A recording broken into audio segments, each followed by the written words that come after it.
Welcome to Cultura Latina. This week we're giving you another delightful special on Latin gastronomy. This week we'll enjoy the amazing flavors of the Mexican and Colombian cuisine.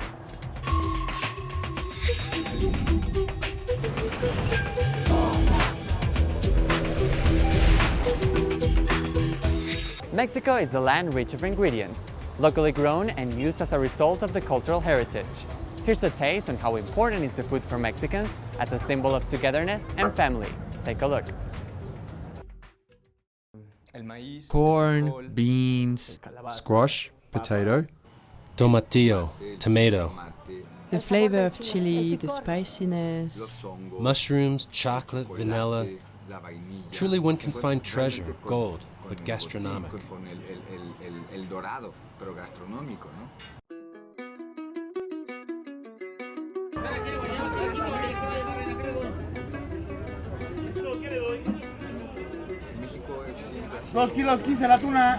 Mexico has always been a very fortunate country because of what it cultivates, what grows here. It has 3 latitudes, which is very interesting because that allows for microclimates, which is ideal for a variety of crops such as fruit, vegetables, plants, and other things that grow throughout the country.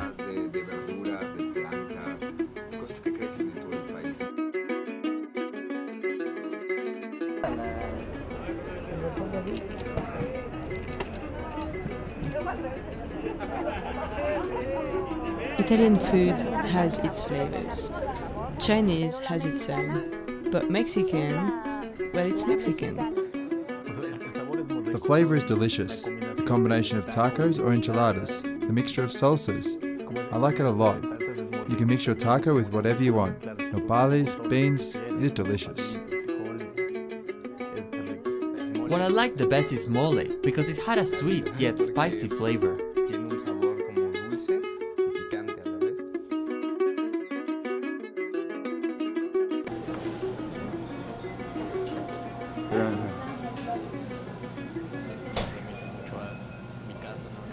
It takes me back home to my family and to feel that warmth for being with your family.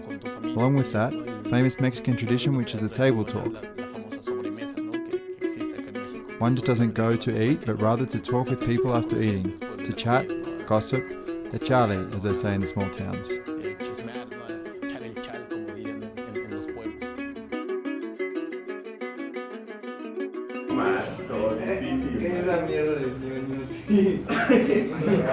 And corn in Mexico, well, it is an endemic plant with many varieties used for different purposes. We can say that it is the base of all other foods. It is used in tortillas, in full meals, and drinks, and it is nutritionally one of the most complete foods. Also, there is all that grows around the corn, which is called the milpa, with 30 to 40 other products.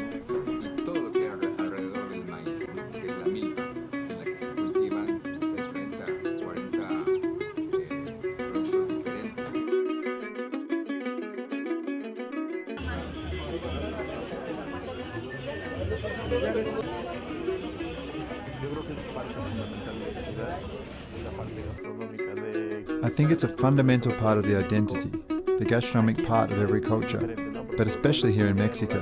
Here in the city, it is different, but especially in rural communities, where a lot of processes are generated, where people adopt food as theirs, where specific dishes are adopted, but also certain traditions or certain specific dates, and that's what makes them food symbolic.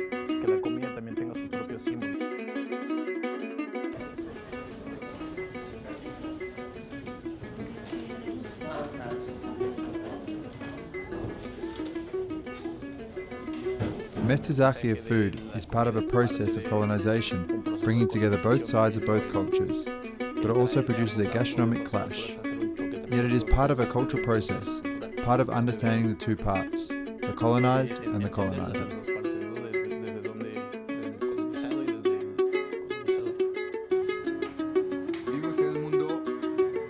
We live in a world, whether we like it or not, that consumes. And being consumerists, we are looking for new products. And these new products are sometimes old products that were next to us, but we can't resell them. So we reinvent what was already there. This stone that has been here, we'll sell it as if it were new, but it happens all over the world. Everyone is looking for their own identity, often over-exploiting their identity at the cost of many things, the cost of tradition itself.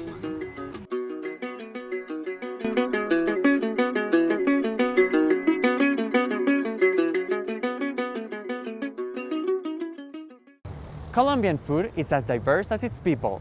Different dishes are the flag of each region, allowing locals and visitors the culinary experience of distinctive flavors across the country. Ajiaco is the typical dish of Bogota.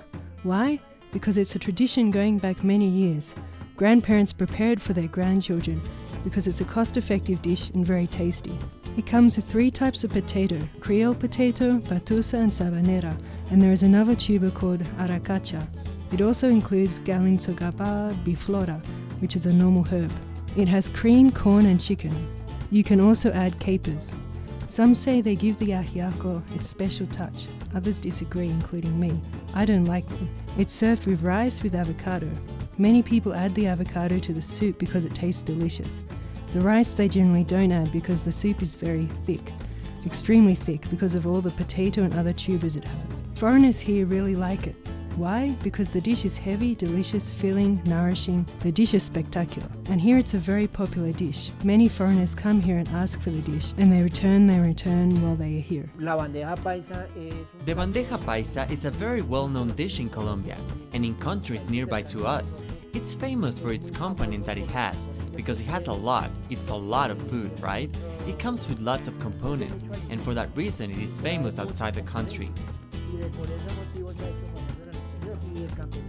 And it's characterized by the rural worker who eats a lot.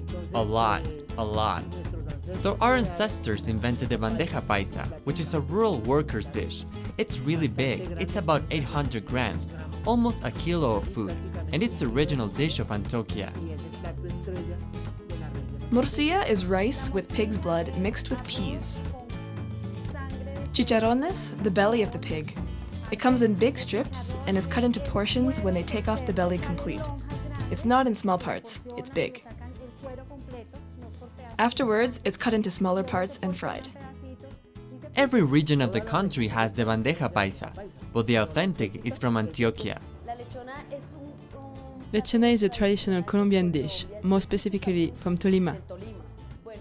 Lechona really comes from the word lechon, which is the most tender meat, because it's a baby pig, little. It comes from that word, which becomes lechona, because the pig now is bigger.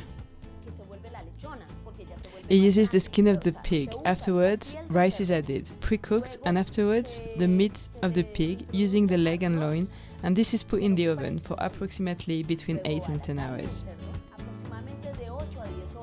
This lechona, the most important thing it includes here is a lot of love, and other than love, a lot of dedication. Lechona generally is known as a dish for December. It's used for the Christmas party, for the New Year's dinner on the 31st. But really, the dish lechona has taken hold, and typically because it's so exquisite, it has managed to take hold in Colombian family homes. Now it's used for graduation parties, baptisms, or just for meeting among friends.